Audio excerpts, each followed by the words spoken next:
Hi everybody! I'm tired! And if you saw the thumbnail of this video, you probably know exactly why I'm tired.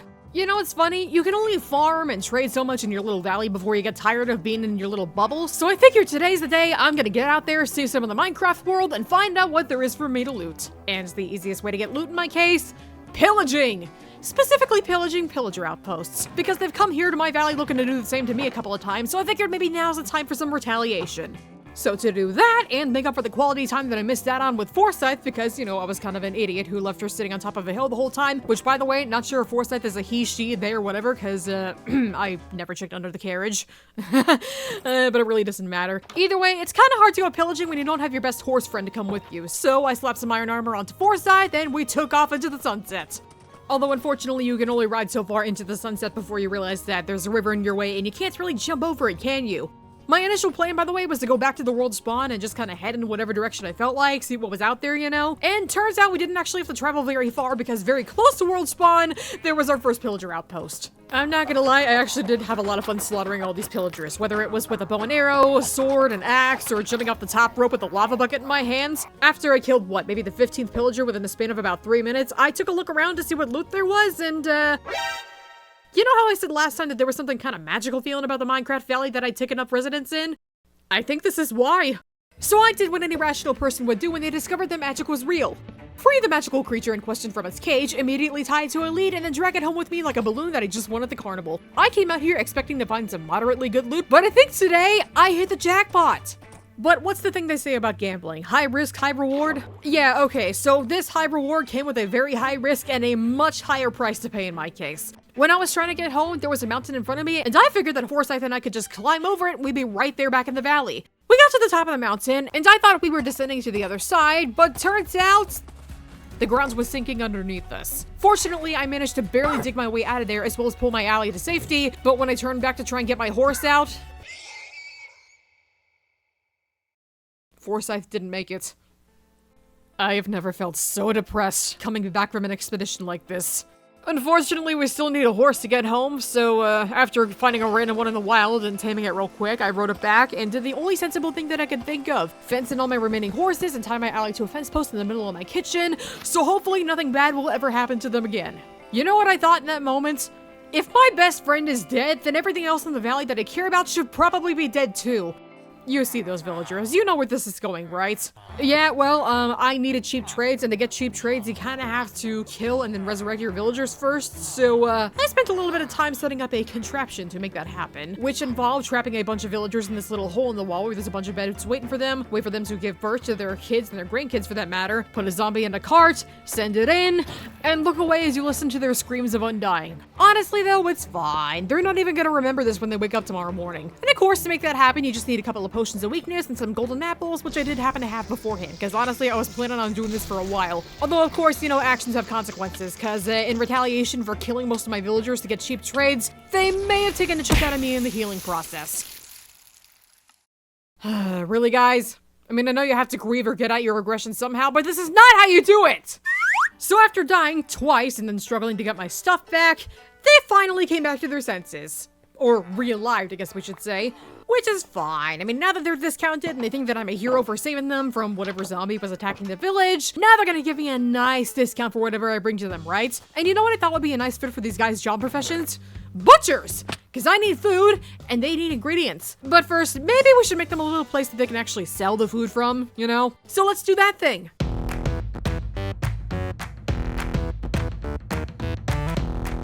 Okay, hear me out. I know this looks ugly right now, but trust me, after what I just went through, I couldn't care less. So now that all these guys are employed, you know what I'm gonna do? I'm gonna go out on my nameless backup horse and try to find me another pillager outpost, because while it is nice to bring back a literal magical creature as your grand prize for beating them all, I kinda wanna get some actual loot too. Or, you know, maybe just have an excuse to go resource gathering, because I kinda need to do that thing at some point. So much like this arrow in my head, let's get straight to the point. And completely ignore the fact that I just wasted 45 minutes trying to get a goat horde from these guys to no avail. The thing is, after what just happened to Forsyth and those villagers and the other pillagers that were partially responsible for starting my downward spiral today, I'm still kind of angry. So, would you excuse me for a hot minute while I just burn these guys' settlement to the ground? Thanks, you're a peach. I'll be right back. Well, hi there. I've been busy since you were gone. First off, do you remember all those zombie villagers that we just recently got employed at the butcher shop? Well, turns out they accept 1 piece of raw meat per emerald as their basic trade, and, well, let's just say that the stock here is no longer free range, if you get my drift. But if you think that's crazy, imagine finding out that their master trade is 3 sweet berries per emerald, and, well, long story short, I have half a full stack of emerald blocks. Not emeralds! Emerald blocks. I will never have to struggle to afford enchanted books ever again. This is amazing. And now for the part that is gonna get me even more emeralds. Children, look away. And that ought to do it. Do I feel good about that? No. Am I happy about the fact that I'm gonna get rich in a hot second though? Absolutely I am. Alright, let's see, and our new total is... Hot damn, that is an extra 3 stacks of emeralds right there. Plus 1, you know, just change. Now let me just go craft them all together, see how many emerald blocks that gets us, and oh baby! That is a lot of emeralds. I am single-handedly building this valley's economy, aren't I? So I'm sitting here looking at Althea, and I just kind of realized something. You think that there are more, allays or Altheas, stuck out there in the world somewhere, just living their lives out in a pillager cage that we should probably think about freeing right about now?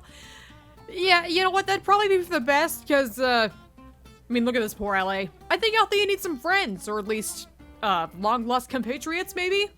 Yeah, that's right, Althea, I'm gonna go find your friends, don't worry. Okay, I will probably be back in, like, a week in-game time. Until then, hold down the fort.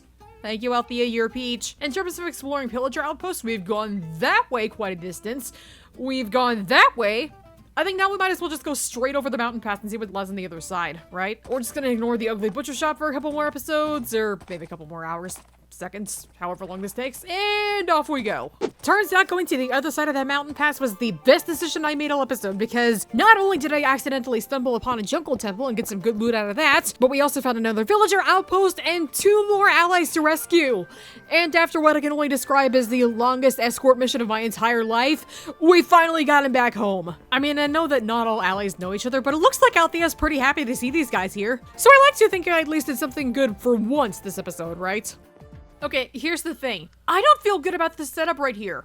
I mean, look at this. Do you really think that I'd be the kind of person to voluntarily tie in a leg to the fence post in the middle of a kitchen so they won't accidentally fly up a chimney and kill themselves again? No! Obviously not. I mean, I love these little guys. They're actually smart. They followed me all the way from their little cage in the pillager outpost and everything, too. Either way, I love these allays, and obviously they love me by the looks of it. Either way, I feel bad that they're tied up here at the moment, and really, they need space to fly around freely, so I think I'm gonna build them a little place where they can do just that. And the place that I have in mind is this plot of land right here. I know it doesn't look like much, but you know what? It is right next to that allium field that I love so much, which seems like a perfectly scenic place to put a little allay sanctuary. Or maybe just their house, I don't know. Either way, I know it doesn't look like much of a plot of land at the moment, but, it's nothing a little bit of terraforming and building can't fix, right? So what do you say we start building this allay sanctuary?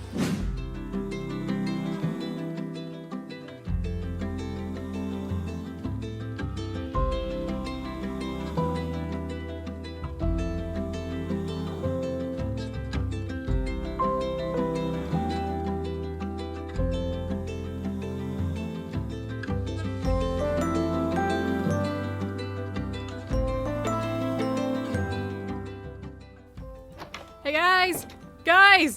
guys, look! You ready to see your new home? Oh yeah, come on in, and fly free! Wow, you guys are all the way up there, huh? So, as you can see here, I built an itty-bitty little alley sanctuary, I guess, or a little place they can just hang out. What do you think? I mean, I know, like, allays are, like, blue and everything, and they like nature, so I decorated with a lot of moss, a heck of a lot of, like, glow lichen, just to light the place up. It's just a nice little place for them to call home now. I hope. I will bring you guys some amethyst crystals later because they really seem to like that kind of thing, so, in the meantime, enjoy your new home! So yeah, that is the alley sanctuary-ish kind of thing. I don't really know if this place needs, like, a proper name, but you know what, it should be fine. But either way, we got a little place for the allies down there, and if you come up here, there's a nice little balcony to look over the pond and stuff. But yeah, we got that, and we got a couple of balconies just to look out over the valley and stuff, and as you can see, another big old place to look over the allium field, and oh god, why? How did they even find me? I thought... yeah, like, the pillager outpost was, like, a long ways away, right? How the hell did they get here so far? so fast for that matter. Yeah, the ally sanctuary looks pretty colorful and pretty gorgeous if I do say so myself. I've been wanting to try and make a little build that featured a lot of birch and smoke wood, not necessarily anything like too dark like my house over there, you know. This is like a nice little bright contrast to the rest of the valley, I think. I do want to make all the buildings colorful in some regard, you know, and I figured the ally sanctuary was a nice way to kind of start experimenting with that idea. But anyways, I think that is going to do it for this episode of PanicCraft. It was a lot to do this episode. I mean, we did free a whole bunch of allies from some pillager outposts. We even set one of them on fire because, you know, screw those guys. We did get a whole lot of loot, though, and we finally refined all of our villager trading resources and stuff. We kind of had to kill them to make some profits. That's besides the point. I think we did a pretty okay job. So I'm going to leave this episode of PanicCraft here. Thank you guys so much for watching this episode, and hopefully I will see you guys in the next video. Bye-bye!